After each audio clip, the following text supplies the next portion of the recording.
In the early 1980s, when the CIA was working to establish a southern front in Costa Rica in the war against Nicaragua, a relationship was established with John Hull, an American rancher living in Costa Rica. There is mounting evidence that the airstrips on Hull's ranch became not only a delivery point for illegal contra weapon shipments from the U.S., but were also used for transporting cocaine into the United States. You have CI bases in Costa Rica and Honduras. You have airplanes flying back and forth continuously, landing at bases in the United States where they don't have to go through regular customs, with the CI escorting the people in and out in a certain laissez-faire in the attitude at best of the customs, if there is, any customs representation there. So it's a dream situation for drug smugglers. But CIA involvement in the drug business did not start in Central America. It dates back at least as far as the Vietnam War. Well, the three men, Shackley and Singlaub and Secord, were all working together from different countries on the huge CIA secret war in Laos. Our allies were the opium-growing tribesmen, and this meant that we continued in a very large way not only to support but really to augment a flow of heroin. This had to be run with the knowledge and the approval of the people who were in charge of these air operations. And these air operations had been controlled in the 66-68 period by General Secord.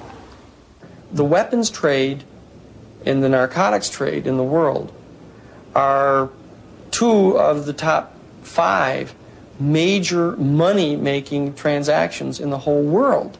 These 2 major commodities in the world are hundreds of billions of dollars that go on.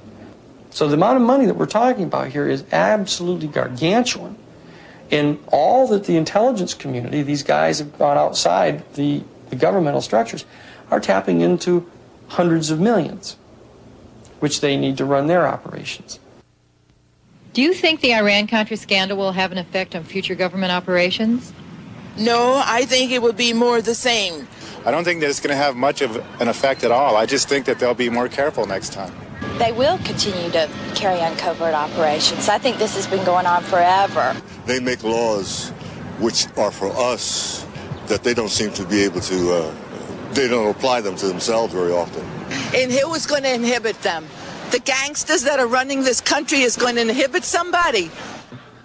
What's happening here, my friends, is a major deception which is in process as we stand and talk tonight, a major deception in the same way that the Warren Commission was a major deception worked upon the American people, the same way that the Watergate investigation was a major deception worked upon the American people.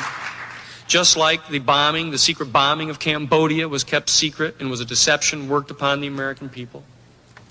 How long are we going to stand for being deceived in this manner?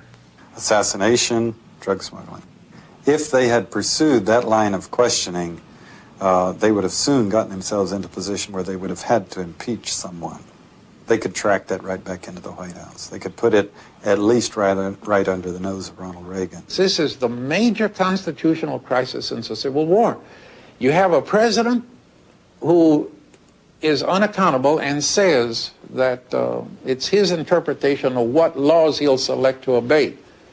When you have that, you have a constitutional crisis.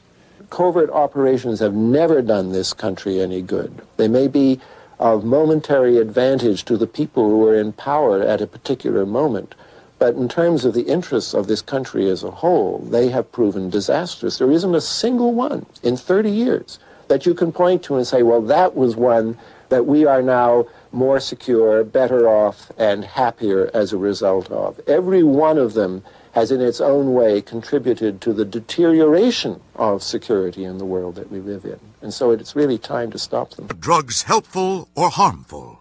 When are drugs helpful or harmful? Medicines and common household products contain drugs and may be helpful or harmful. Medicines can be helpful if used correctly or harmful if used incorrectly. Always follow household safety rules when dealing with medicines or other household products. Never touch, taste, or smell any medicine or household cleaning product without getting permission from an adult, parent, or guardian in charge first. Never take medicines on your own.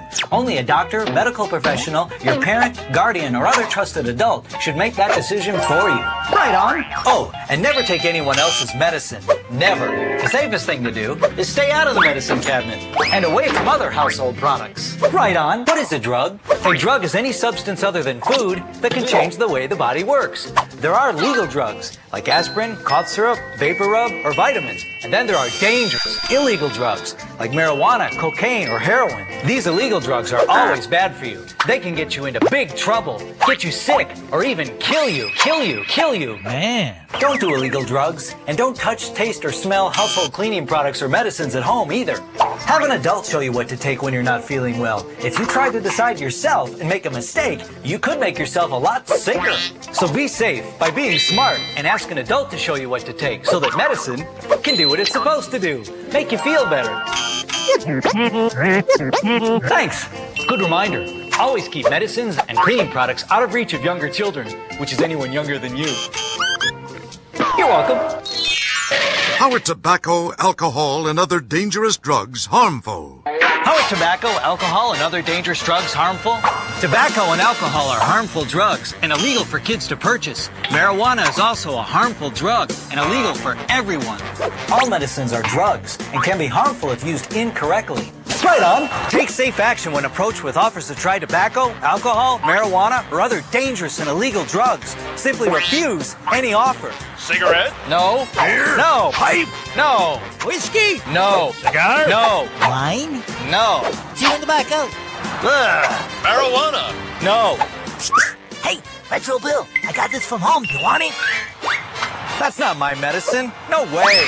Never take anyone else's medicine. Never. Got it. Never take medicines on your own. Only a doctor, medical professional, your parent, guardian, or other trusted adult should make that decision for you. Think of your body as this blender. When you're young, your body's clean and healthy. Your heart beats heartily. Your lungs breathe strongly.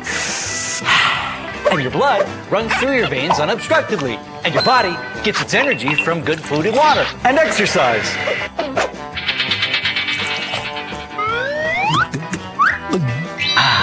Delicious and nutritious. And healthy. Now, let's imagine that this blender is your body again. Only this time, we're going to put dangerous alcohol, tobacco, and other illegal and harmful drugs into your body. This is what you do to your healthy heart, lungs, and teeth when you put bad things in your body like beer, wine, cigarettes, cigars, chewing tobacco, marijuana, cocaine. And when you drink, smoke, or snort this stuff, this is what it looks like inside your body.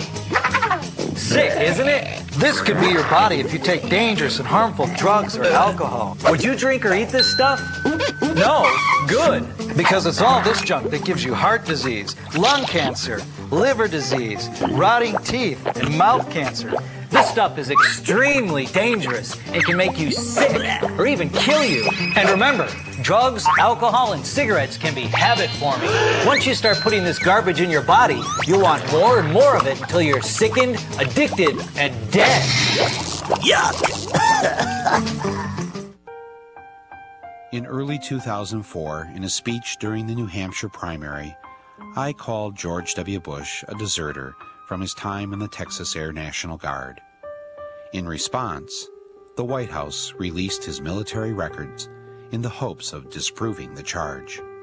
What Bush didn't know is that I already had a copy of his military records, uncensored, obtained in the year 2000.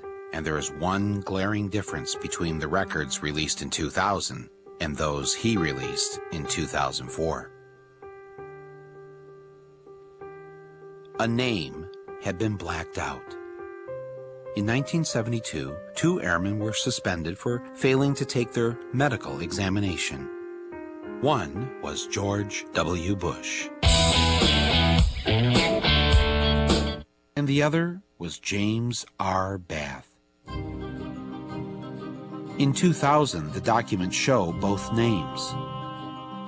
But in 2004, Bush and the White House had Bath's name blacked out.